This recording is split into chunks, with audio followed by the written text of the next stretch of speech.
यदि आप लोगों ने क्लास 11th में बायोलॉजी सब्जेक्ट लेने का सोच लिया है या ले ही लिया है, तो ये आपका बेस्ट डिसीजन है। और बायोलॉजी सब्जेक्ट बहुत ही बढ़िया सब्जेक्ट है, जैसा कि मैंने आपको बताया है। ठीक है, अब यहाँ पर देखिए, यदि आप लोगों ने बायोलॉजी सब्जेक्ट ले लिया है, तो अब मैं ये आपको यहाँ पर डिस्कस करने वाला हूँ कि आप बायोलॉजी सब्जेक्ट लेकर के इन फ्यूचर में किस किस फील्ड में यहाँ पर जॉब पा सकते हैं। तो यहाँ पर मैं आप लोगों के सामने 11 के 11 फील्ड को बताऊंगा, और उन फील्ड में आप लोग जॉब कैसे पा सकते हैं, आपको कौन सा एग्जाम देना होगा। ठीक है, ये सारी की सारी चीजें, और उस जॉब से आपको कितनी सैलरी मिलेगी, ये बात भी मैं यहाँ पर बताने वाला हूँ। ठीक है, अब देखिए, बायोलॉजी जब हम सब्जेक्ट लेते हैं तो नॉर्मली हमारे दिमाग में ये आता है कि भैया बायोलॉजी मतलब डॉक्टरी वाली लाइन।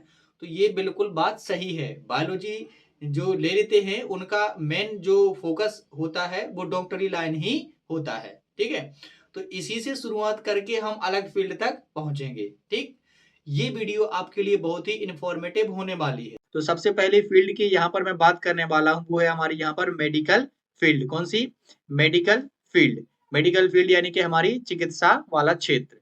तो इसमें जो सबसे पहला पॉइंट है, मेडिकल फील्ड में भी मैं यहाँ पर कई पॉइंट्स बताऊंगा।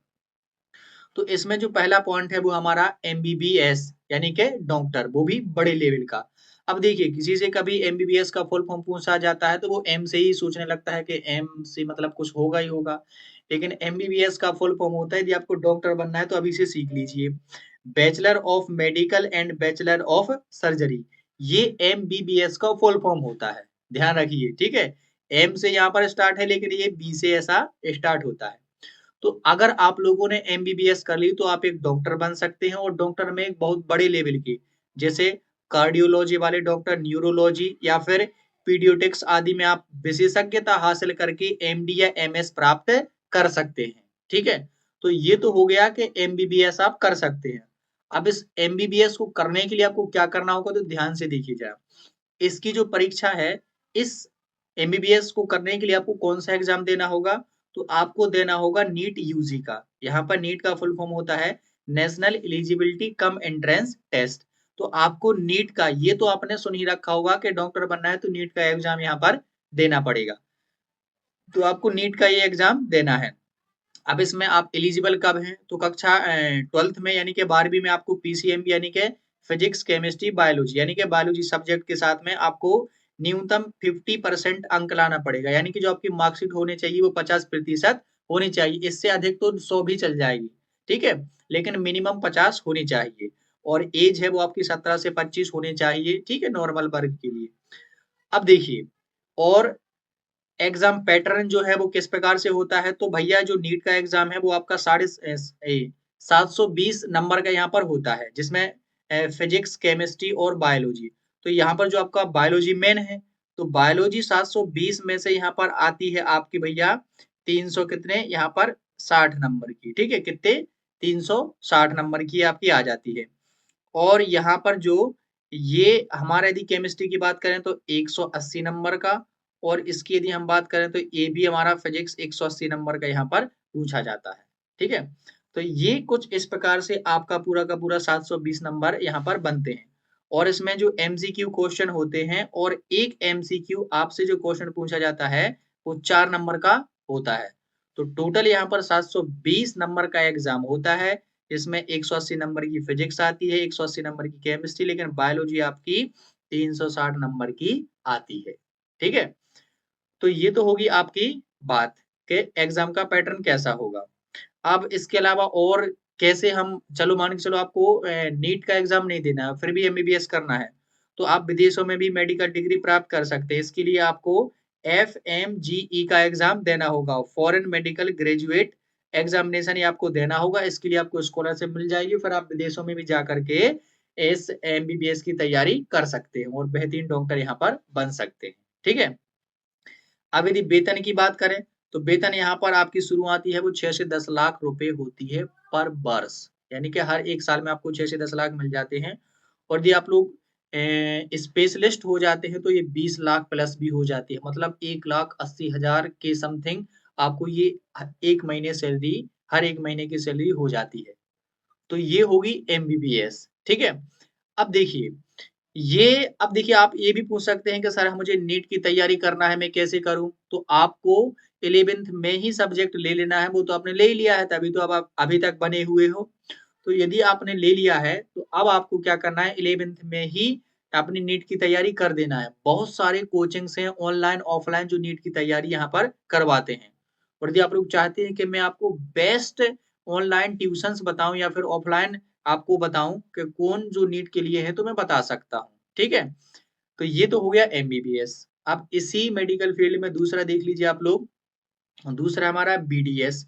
बीडीएस ये डेंटिस्ट है, ठीक है। बीडीएस का यहाँ पर फुल फॉर्म होता है बैचलर ऑफ डेंटल सर्जरी, ठीक है।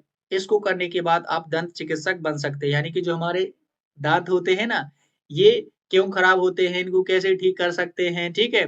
कौन सा टूथपेस्ट बढ़िया होता है, ये सब दांतों दांतों की संबंध जितनी भी जो प्रॉब्लम्स होती है उनको सॉल्व करने वाला ये बीडीएस के थ्रू बनता है, ठीक है। तो यहाँ पर देखिए इसकी वेतन होती है वो 4 से 8 लाख रुपए होती है, मतलब उससे थोड़ा कम, अब धीरे-धीरे से कमती जाएगी। सबसे पहला अपना एमबीबीएस, ध्यान से, इसमें आप लोग कॉस्मेटिक डेंटिस्ट्री और निजी प्रैक्टिस की भी मांग बढ़ रही है, यानी कि आप इसमें भी कर सकते हैं बहुत ही अच्छा। जैसे किसी के आपने देखे होंगे जो थोड़े बूढ़े टाइप के हो जाते हैं, उनके पूरे के पूरे दांत गह जाते हैं। तो उनके दांतों को अच्छे तरीके से, मतलब जो क्या बोलते हैं अपन लोग, किसी मटेरियल के बना करके उनको लगा देते हैं। तो फिर उनका चेहरा है वो चमक जाता है ना।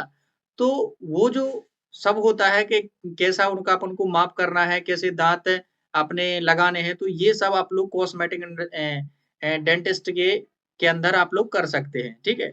इसके लिए भी आपको क्या करना पड़ेगा, नीट यूजी का एग्जाम देना पड़ेगा, और ये भी सेम टू सेम है कि क्लास 12th में पीसीएमबी के साथ में 50% होना चाहिए। तो ये एमबीबीएस से थोड़ा नीचे है। अगली बात करें यदि अपन लोग, तो तीसरा यहाँ पर पॉइंट आ जाता है हमारा बीएएमएस। तो ये होता है आयुर्वेद डॉक्टर। अब आप लोगों ने आयुर्वेद का तो नाम सुना ही होगा, हमारा भारत है वो आयुर्वेद का यहाँ पर देश रहा है, ठीक है, और अभी भी है। तो बीएएमएस का मतलब यहाँ पर क्या है, bachelor of Ayurvedic medical medicine and surgery. तो इसको करने के बाद आप लोग आयुर्वेदिक चिकित्सक यानी कि आयुर्वेद वाले डॉक्टर यहाँ पर बन सकते हैं, ठीक है। क्योंकि आयुर्वेद की मांग है वो वैश्विक तरीके से बढ़ रही है, ठीक है। विदेशों में हमारे आयुर्वेद की बहुत ही मांग बढ़ रही है। तो बीएएमएस भी आप लोग यहाँ पर कर सकते हैं। और बात की जाए वेतन की, तो भैया ये 3 से 6 लाख, मतलब लाख से कोई सी भी सैलरी यहाँ पर डॉक्टर वाली कम नहीं है, ठीक है।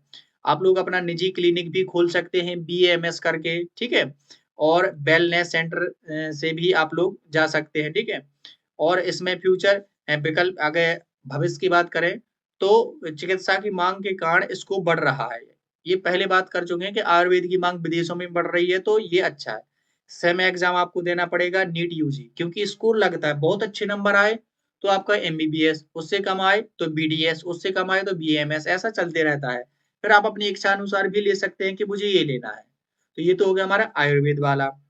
अब आ जाता है बीएचएमएस यानी कि होम्योपैथी डॉक्टर। तो होम्योपैथी डॉक्टर में आप लोग क्या कर सकते हैं, यहाँ पर देखिए शुरुआती वेतन है वो 3 से कितनी होती है, 5 लाख, ठीक है। तो होम्योपैथी यहाँ पर जो होम्योपैथी में रुचि बढ़ रही है, लेकिन लेकिन एमबीबीएस की तुलना में स्कोप कम है, स्कोप थोड़ा सा यहाँ पर कम हो जाता है, लेकिन बीएचएमएस ये आपके लिए बहुत ही बढ़िया हो सकता है, होम्योपैथी डॉक्टर, ठीक है। इसके लिए भी आपको नीट यूजी का एग्जाम देना पड़ेगा। तो ये मान लीजिए कि डॉक्टरी के लिए नीट यूजी का एग्जाम बहुत ही जरूरी है। अब एक इन्फॉर्मेशन और मैं यहाँ पर देने वाला हूँ, ध्यान से सुनिए। इसके साथ साथ आप बीएससी नर्सिंग भी कर सकते हैं, ठीक है। बीएससी नर्सिंग के बाद आप क्या कर सकते हैं, रजिस्टर्ड नर्स बन सकते हैं, ठीक है। अस्पतालों में, क्लिनिक में या विदेशों में भी नर्सों की बहुत ही मांग यहाँ पर बढ़ रही है, ठीक है। तो वेतन का ये भविष्य में वैश्विक मांग बढ़ रही है, खासकर कौन से देशों में, तो यूरोप में, कनाडा में और मिडिल ईस्ट में इनकी बढ़ रही है, ठीक है। बहुत ही यहाँ पर मांग बढ़ रही है। थोड़ी सी यहाँ पर गर्मी है वो भयंकर पड़ रही है मेरे यहाँ पर, और लाइट का भी थोड़ा प्रॉब्लम रहता है, लेकिन ठीक है। तो देखिए यहाँ पर आपको बीएससी नर्सिंग करने के लिए एग्जाम कौन सा देना पड़ेगा, तो एम्स नर्सिंग एंट्रेंस एग्जाम आपको देना पड़ेगा। तो आपको बीएससी नर्सिंग करने के लिए कोई कॉलेज अलॉट हो जाएगा, ठीक है। ध्यान से सुनते जाइएगा। या फिर आप क्या कर सकते हैं, कोई राज्य स्तरीय यानी कि स्टेट लेवल का कोई नर्सिंग जो एंट्रेंस एग्जाम होता है उसको दे सकते हैं। और कुछ जो इंस्टीट्यूट होते हैं वो नीट के स्कोर के आधार पर भी आपको बीएससी नर्सिंग करवाते हैं, तो वो भी आप लोग कर सकते हैं। और वही पात्रता क्या है भैया जी, पीसीबी के साथ में आपको 50% मार्क्स होने चाहिए, ठीक है। तो ये आप लोग कर सकते हैं बीएससी नर्सिंग, ठीक है। अब थोड़ा सा पढ़ते हैं, लेकिन पैरामेडिकल में आने के पहले मैं आपको ये बता देता हूँ कि जो नीट यूजी का एग्जाम है ये इसलिए दिया जाता है कि ताकि आप लोग सरकारी कॉलेजों से अपनी एमबीबीएस या बीडीएस या बीएससी नर्सिंग ये सब कंप्लीट कर पाओ, ठीक है। यदि आपका अच्छे से स्कोर आ गया तो आपको सरकारी कॉलेज अलॉट हो जाता है, फिर आपकी फीस है बहुत कम लगती है, 10,000 से लगभग 30-40 या 50,000 तक लग सकती है 1 साल की। लेकिन यदि वही आप लोग प्राइवेट करना चाहें ये डॉक्टरी वाली लाइन, तो लगभग 1 लाखों से शुरू होकर के 20-30 लाख तक भी आपकी 1 साल की सैलरी यहाँ पर सॉरी सैलरी नहीं, आपकी फीस 1 लाख से लेकर के 20-30 लाख तक हो सकती है। इतनी हाई फीस लगती है प्राइवेट कॉलेजों में डॉक्टरी वाली लाइन में, ठीक है। तो आपको ये नीट नीट का जो एग्जाम है वो क्रैक करना है और फिर आपको सरकारी कॉलेजों में ही जाना है, ताकि फीस कम लगे और बेहतरीन तरीके से आपकी तैयारी हो पाए, ठीक है। तो ये तो हो गए मेडिकल वाली लाइन। अब देखते हैं हम लोग पैरामेडिकल वाले क्षेत्र। तो पैरामेडिकल कोर्सेज करने करने के लिए जैसे कौन-कौन से कोर्सेज हैं यहाँ पर, जैसे फिजियोथेरेपी जो देते हैं ना, फिजियोथेरेपी बढ़िया मसाज वगैरह, रेडियोलॉजी में, ऑप्टोमेट्री में या डायलिसिस टेक्नोलॉजी आदि में आपका करियर बहुत ही ब्राइट है, ठीक है। पैरामेडिकल क्षेत्र में मेडिकल से थोड़ा सा नॉन मेडिकल मतलब मशीनें वगैरह ज्यादा आ जाती हैं यहाँ पर, ठीक है। तो देखिए वेतन तो वही लाखों में ही शुरू रहती है, वेतन वेतन का कोई यहाँ पर वो नहीं है, ठीक। और इसका फ्यूचर कहाँ है भैया, अस्पतालों और डायग्नोस्टिक्स जो सेंटर होते हैं उनमें बहुत ही मांग यहाँ पर बढ़ रही है, ठीक है। अब जैसे मान लीजिए कोई का आप लोगों को एक्सरे करना है, तो डॉक्टर एक्सरे, अब डॉक्टर ऑपरेशन कर रहा होगा तो वही डॉक्टर कहाँ से फिर एक्सरे निकालेगा, ठीक है। या फिर आपको एमआरआई करवानी है, ठीक है, या आपको अल्ट्रासाउंड करवाना है, तो ये डॉक्टर ही थोड़ी करते हैं। ये मतलब ये जो रेडियोलॉजिस्ट होते हैं या डायग्नोस्ट जो टेक्नोलॉजियन होते हैं वो सब ये करते हैं। तो ये आप लोग पैरामेडिकल क्षेत्र में आकर के कर सकते हैं, ठीक है। इसके लिए आपको कौन सा एग्जाम देना पड़ेगा, तो एम्स पैरामेडिकल एंट्रेंस एग्जाम ये आपको देना होगा, ठीक है। अब बात समझ पा रहे हैं ना, ये आपको देना होगा। और कुछ कोर्सेस यहाँ पर मेरिट बेस्ड में भी प्रवेश देते हैं, 12th में यदि आप लोगों के अच्छे 95% से आगे तब भी मिल सकता है, ठीक है। लेकिन यदि आपको कोई एंट्रेंस एग्जाम देना है ये वाला तो फिर आपको ये 50% लाना ही पड़ेगा, ठीक है। इसमें बीपीटी भी कर सकते हैं, फिजियोथेरेपिस्ट बन सकते हैं या रेडियोलॉजी में भी या ऑप्टोमेट्री में भी या नेत्र रोग विशेषज्ञ भी बन सकते हैं। तो बहुत सारे हैं पैरामेडिकल क्षेत्र में, ठीक है। तो अब यदि बात करें हम लोग थर्ड पॉइंट की, तो वो है बायोटेक्नोलॉजी में, ठीक है। बायोटेक्नोलॉजी, तो बायोटेक्नोलॉजी यानी कि बीटेक या बीएससी टेक्नोलॉजी करने के बाद आप लोग फार्मास्यूटिकल्स या अनुसंधान या कृषि क्षेत्र में अपने काम को बेहतरीन तरीके से कर सकते हैं। अब देखिए इनकी वेतन मतलब वेतन तो आप देख लीजिए कि लाख से कोई कम नहीं है, ठीक है। तो इसमें फ्यूचर कहाँ है आपका भैया, यदि आपको बायोटेक्नोलॉजी में जाना है, तो देखिए बायोटेक्नोलॉजी है जो यहाँ पर वो 20% की दर से सीएजीआर में स्पीड से बढ़ रही है, यानी कि बहुत ही मांग है।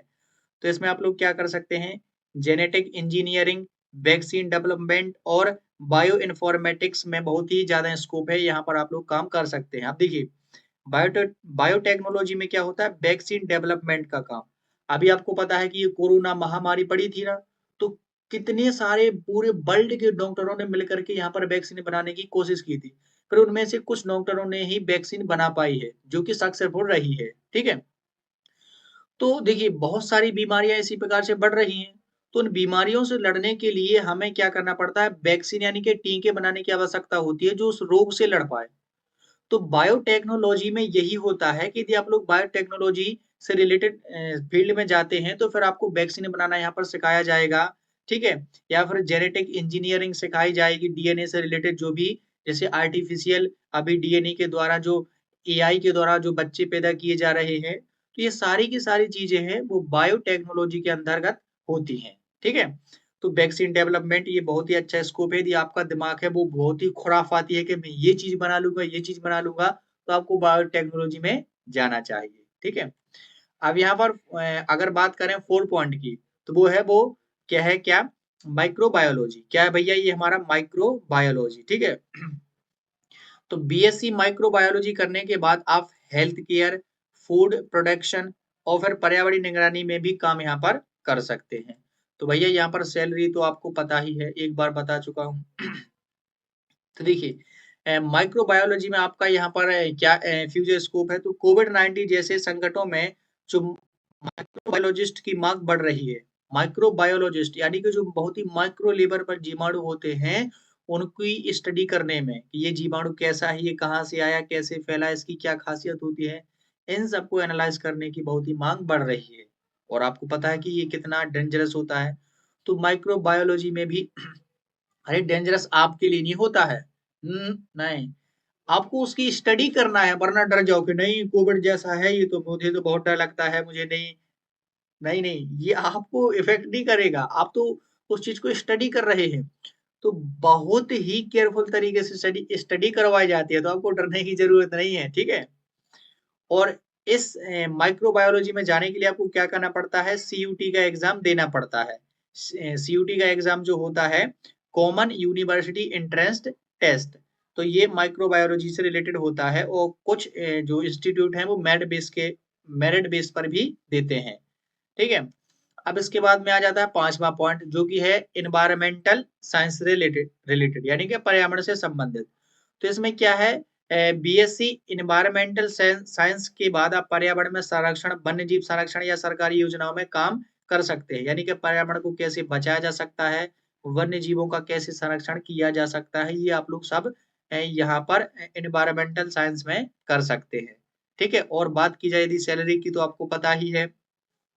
और भविष्य इसका क्या है, मतलब फ्यूचर में क्या हो सकता है, तो जलवायु परिवर्तन और संरक्षण की बढ़ती मांग जागरूकता को बढ़ा रही है। यानी कि जो जलवायु बहुत ही तरीके से बदल रही है ना, तो उसको स्टडी करने के लिए कैसे हम इससे निपट सकते हैं, तो उसके लिए एनवायरमेंटल सेक्टर में बहुत ही स्कोप बढ़ रहा है। कौन सा एग्जाम देना होगा, तो आपको सीयूटी एग्जाम देना होगा, वही बीएससी एनवायरमेंटल साइंस के अंतर्गत, या फिर यूपीएससी आईएफएस भी आप लोग कर सकते हैं, इंडियन फॉरेस्ट सर्विस। तो फिर आप लोग वन्य जीव और पर्यावरण संरक्षण में सरकारी नौकरी पा सकते हैं। ठीक है, ये बहुत ही अच्छा है। और पात्रा वही 12th में आपको पीसीबी के साथ में 50% मार्क्स यहाँ पर लाना होगा। और अन्य में क्या है, एमएससी या पीएचडी के बाद भी आप लोग अनुसंधान या नीति निर्माण के अवसर में जा सकते हैं।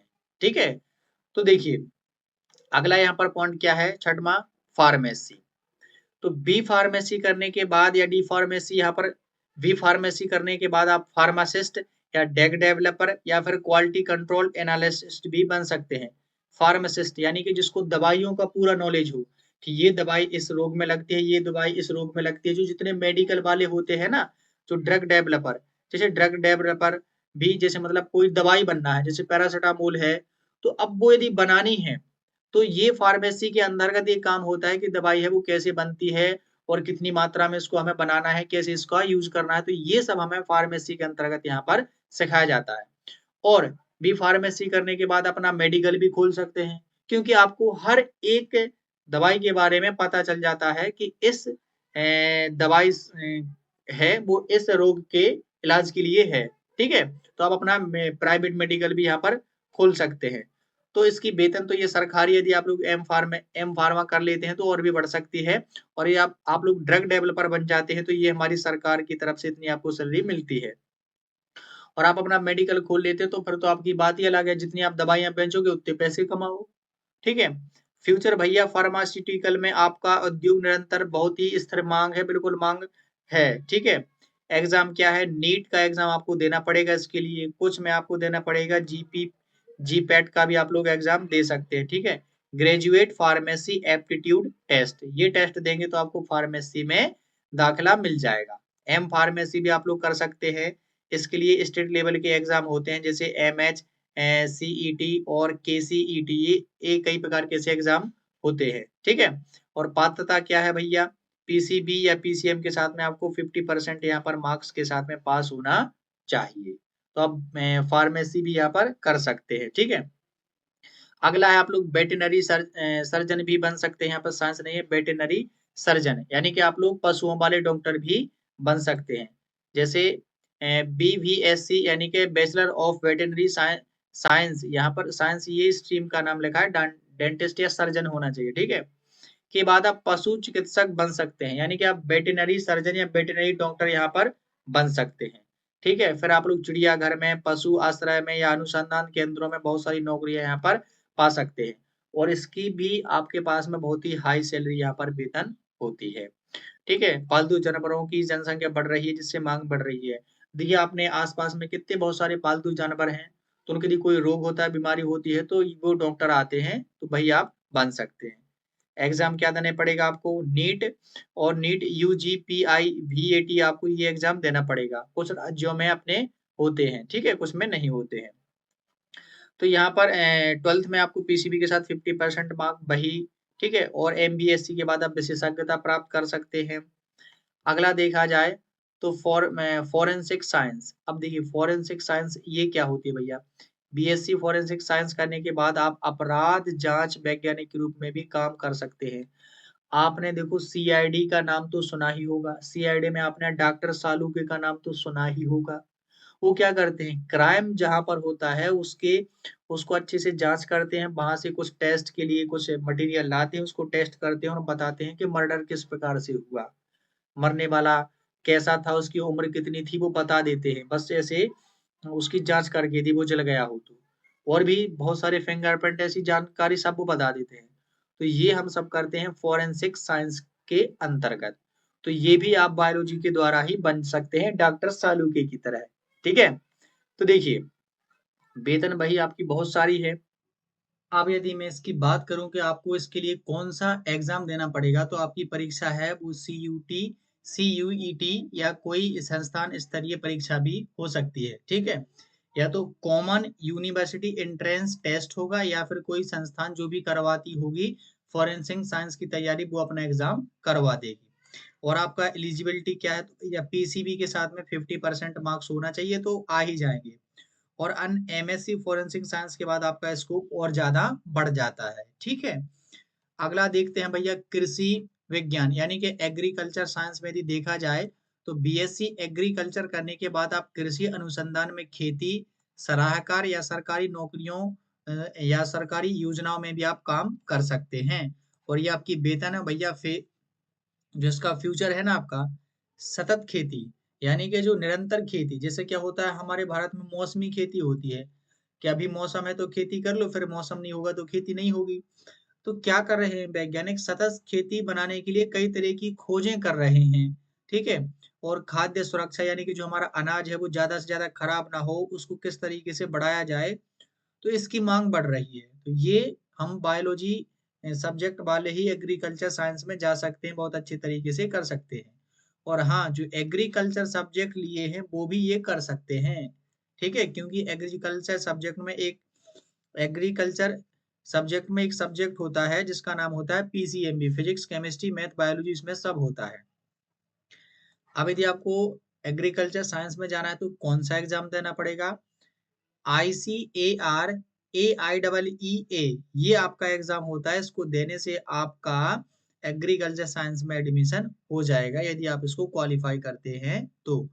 और कृषि विद्यालय में प्रवेश के लिए राज्य स्तरीय कुछ परीक्षाएं होती हैं, ठीक है, जैसे MST CET AP EAS MCET, ये कई प्रकार की परीक्षाएं हैं। और पात्रता पीसीबी या पीसीएमबी के साथ 50% होना चाहिए, तो मैथ लिए हो या फिर आप लोग बायोलॉजी लिए हो, ठीक है। और एमएससी एग्रीकल्चर के बाद अनुसंधान में अवसर बहुत ही बढ़ जाते हैं। अब यदि हम बात करें 10वें पॉइंट की, तो रिसर्च एंड टीचिंग। तो देखिए बायोलॉजी वाले रिसर्च भी कर सकते हैं, टीचर भी बन सकते हैं। तो 10वां पॉइंट है भैया BSc zoology, biology zoology botany आदि के बाद आप शिक्षक प्रोफेसर या शोधकर्ता भी बन सकते हैं, ठीक है। अब देखिए ये हमारे प्रोफेसर की यहाँ पर सैलरी लिखी हुई है। तो शिक्षा और अनुसंधान में स्थिर मांग यहाँ पर बढ़ रही है, मांग हमेशा ही रहती है, ठीक है। कि आओ एक से एक नई से नई चीजें को खोजो, यानी कि पढ़ाई से जितनी भी रिलेटेड है, या तो प्रोफेसर बन जाओ, प्रोफेसर बन के जैसे मैथ्स वाले नहीं होते हैं, नए नए इक्वेशन खोजते रहते हैं, ठीक है।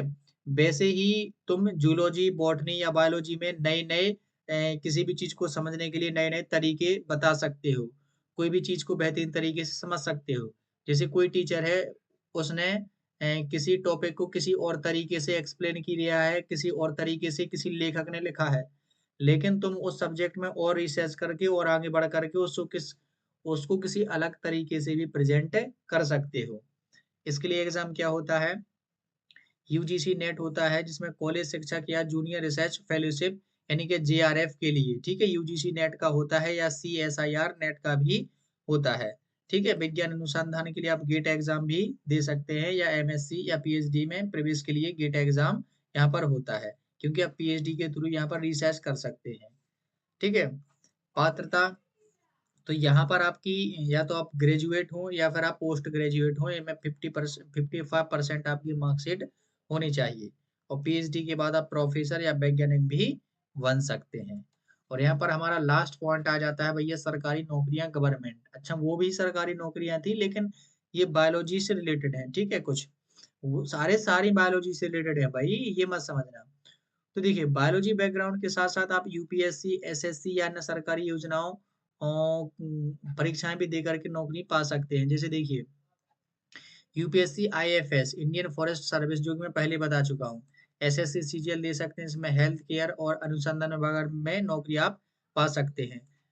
आईसीएआर में आप साइंटिस्ट बन सकते हैं, कृषि अनुसंधान में। ये देखिए वेतन भैया, और सरकारी नौकरियों में स्थिरता और लाभ बहुत ज्यादा है। ठीक है, तो परीक्षा में आप लोग यूपीएससी, सीएसई ये और ये बहुत सारी एग्जाम यहाँ पर आप लोग दे सकते हैं, और आपको एक कॉलेज डिग्री एक आपके पास में होनी ही चाहिए। तो ये यहाँ पर थे बायोलॉजी से रिलेटेड कुछ 11 फील्ड, यानी कि 11 क्षेत्र मैंने ऐसे बताए हैं जिनमें आप लोग बायोलॉजी लेकर के बहुत अच्छी जॉब यहाँ पर पा सकते हैं। अब आप अपनी पढ़ाई के अनुसार या फिर आप अपने इंटरेस्ट के अनुसार इनमें से किसी भी एक फील्ड को चुन सकते हैं, और उस फील्ड के लिए अभी से बेहतरीन तरीके से तैयारी कर सकते हैं। ठीक है।